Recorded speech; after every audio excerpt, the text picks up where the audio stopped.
सम्मानित मंच और अति सम्मानित श्रोतागण, आप सभी को मेरा बहुत बहुत अभिनंदन। आज जो हम यहाँ उपस्थित हुए हैं वो माँ सरस्वती के जन्मदिन और बसंत पंचमी के शुभ अवसर पर यहाँ पर उपस्थित हुए हैं और मैं ज्ञान, विवेक और बुद्धि की माँ सरस्वती को बहुत बहुत अभिनंदन करता हूँ। उनके चरणों में अपना सिर झुकाता हूँ और अपनी कविता पर आता हूँ। माघ मास की शुक्ल पक्ष की पंचमी को माँ सरस्वती का अवतार हुआ। जिसने भी ज्ञान की देवी को पूजा उसका बेड़ा पार हुआ। मानसिक बल के आगे कोई बल होता नहीं है। ज्ञान से सभी प्रश्न हल होते हैं, बिना ज्ञान के कोई प्रश्न हल होता नहीं है। माघ मास की शुक्ल पक्ष की पंचमी बसंत पंचमी के नाम से जानते हैं और इस बसंत ऋतु को इसे बसंत ऋतु का पहला दिन मानते हैं। बसंत ऋतु प्रकृति का चेहरा होता है। प्रकृति का इस ऋतु से संबंध गहरा होता है। प्रकृति और देवी कौन है? आप इन्हें पहचानते नहीं हैं। ये अलग अलग नहीं, ये एक ही हैं। आप इनकी गहराई को जानते नहीं हैं। शिक्षा के दीपक से ही दूर होता है। अज्ञान का अंधेरा रात चाहे जितनी काली हो, इसके बाद आता जरूर है सवेरा। और अब मैं माता सरस्वती के लिए एक प्रार्थना मेरे द्वारा लिखी हुई मैं उसको पढ़ना चाहूंगा। हे माँ वीणा वादनी, सभी जगत के प्राणियों में ज्ञान का दीपक जला देना। हो सकता है वो अपने आप को ज्ञानी बताएं, लेकिन उनकी मूर्खता को माफ करके उनके अंदर ज्ञान का दीपक जरूर जला देना। हो सकता है विज्ञान के अहंकार में वो तुम्हें पहचाने ही नहीं, लेकिन इसकी परवाह किए बिना उनके अज्ञान के अंधकार को जरूर मिटाना और प्राणियों के उद्धार के लिए ज्ञान का दीपक जरूर जलाना। क्या अच्छा है, क्या बुरा है, उन्हें पूर्ण ज्ञान नहीं है। उन्हें पता ही नहीं कि प्रकृति से बड़ा विज्ञान नहीं है। हे माँ सरस्वती, इनको अनाथ मत बनाना, प्रकृति सदा खुशहाल रहे, ऐसा ज्ञान का दीपक जरूर जलाना। जो व्यक्ति अज्ञानी हैं, वो दुनिया में बस अपना ही कर रहे हैं, दूसरों को मार रहे हैं और खुद मर रहे हैं। हे माँ सरस्वती, तुम उनके अज्ञान को मिटाना और उनके अंदर भी ज्ञान का दीपक जलाना। इससे पहले कि अज्ञान से दुनिया रुक जाए, चिड़िया सारा खेत चुग जाए, दुनिया सदा खुशहाल रहे, कुछ ऐसा वादा निभा जाना, बस ज्ञान का दीपक जला जाना। माँ सरस्वती जो कि ज्ञान की देवी है और ज्ञान का शिक्षा से बहुत गहरा संबंध होता है। शिक्षा है तो जीवन है, शिक्षा है तो राज है। शिक्षा से मिलती कुर्सी, शिक्षा से मिलता ताज है। रोटी, कपड़ा और मकान माना जीवन के लिए जरूरी है, मगर सबसे पहले शिक्षा की मजबूरी है। जीवन कैसे जीना है, शिक्षा यही सिखाती है। कब जीवन को क्या चाहिए, इसका ज्ञान कराती है। कितना खाएं, क्या खाएं, माँ यही तो समझाती है। बस इतनी सी शिक्षा देकर प्रथम गुरु बन जाती है। क्या अच्छा है, क्या बुरा है, हम बिना शिक्षा के नाप नहीं सकते। जीवन पर आने वाले खतरे को हम बिना शिक्षा के भाप नहीं सकते। शिक्षा से सारा समाज, शिक्षा से अनुशासन है, शिक्षा से सारे नियम चले, शिक्षा से सारा प्रशासन है। जीवन में कब क्या चाहिए, शिक्षा इसका नियम बताती है।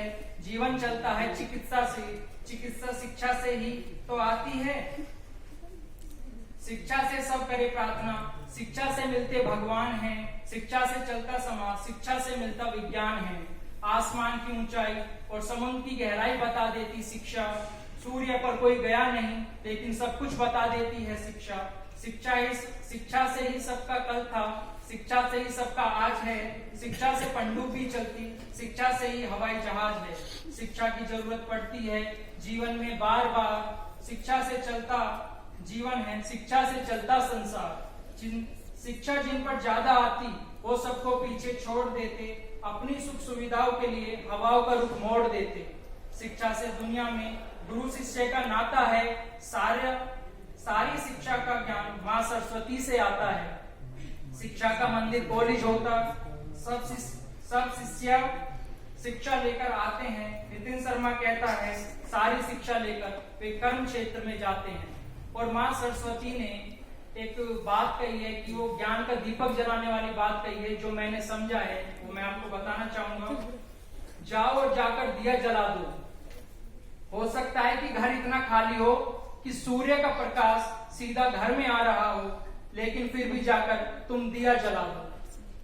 यह भी हो सकता है कि दिन का समय हो और जोरों की हवा चल रही हो, फिर भी जाओ और जाकर दिया जला दो। यह भी हो सकता है कि घर में अनेक तरह के LED बल्ब लगे हों और घर प्रकाश का चकाचौंध से निर्मित हो, लेकिन तुम जाओ और बस दिया जला दो।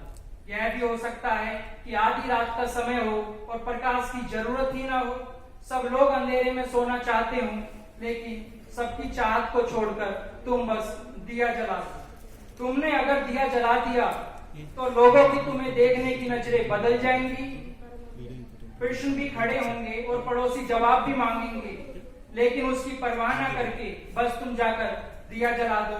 बाप बेटे में प्रेम हो तो उनका जीवन में कभी हिसाब नहीं होता। प्रश्न उठते हैं अनेकों, दुनिया में हर प्रश्न का जवाब नहीं होता।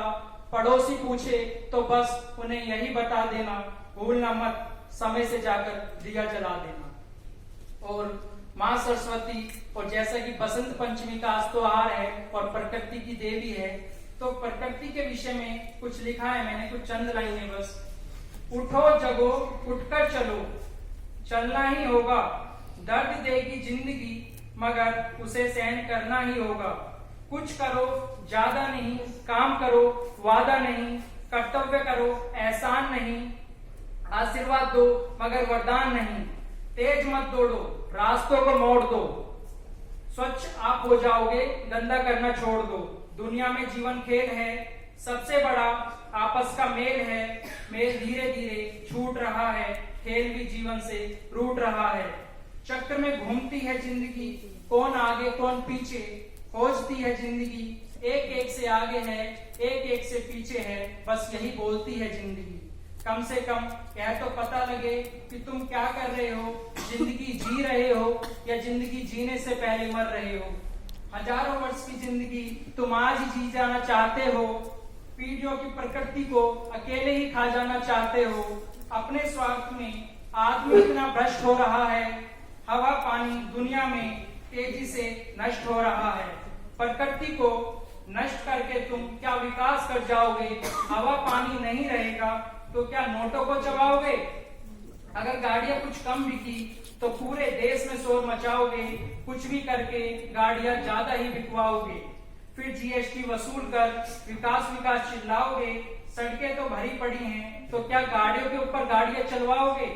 विद्वान लोग दिमाग लगा रहे हैं, सबको समझा रहे हैं, मगर आम आदमी मौन है। फिर अपराधी कौन है? आगे आने वाली पीढ़ियों को क्या समझाओगे तुम? हवा पानी नहीं रहा तो कहां से लाओगे तुम? तुम्हें नौकरों की आदत है, अपने निजी कार्य तो स्वयं करो, आगे भी जीवन बना रहे, प्रकृति पर कुछ रहम करो। यदि पहले आने वाली पीढ़ियां भी ऐसा कर जाती तो आज तुम नहीं होते, पृथ्वी ही मर जाती। अपना कुछ नहीं है, बस भेड़ चाल चल रही है।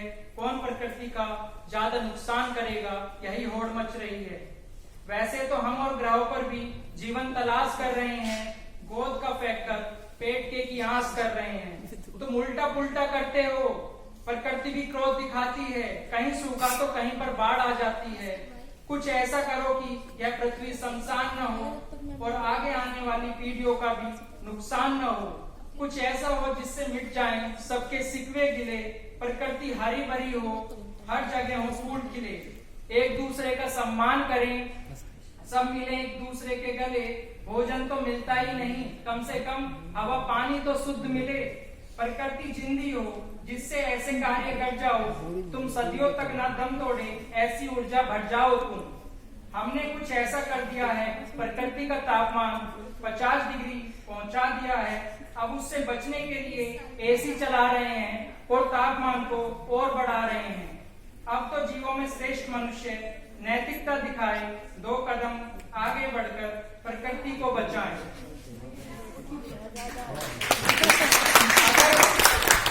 अगर समय पर कुछ नहीं किया तो हाथ मलते रह जाओगे, इस दुनिया की चाल रुक जाएगी, तुम अवरोधक बन जाओगे। प्रकृति की बर्बादी में थोड़ा सा तो आलस्य करो, अपनी जिम्मेदारियां निभाओ और थोड़े से जिम्मेदार बनो। अब तो ऐसा लगता है बिना प्लास्टिक के रहना कठिन है, प्लास्टिक हमारा शौक है या मजबूरी कहना कठिन है। यह परेशानी हमारी है, हम ही इसके लिए जिम्मेदार हैं। इसके लिए अगर कुछ किया नहीं हमने तो हमारा दुश्वार है। नितिन शर्मा कहता है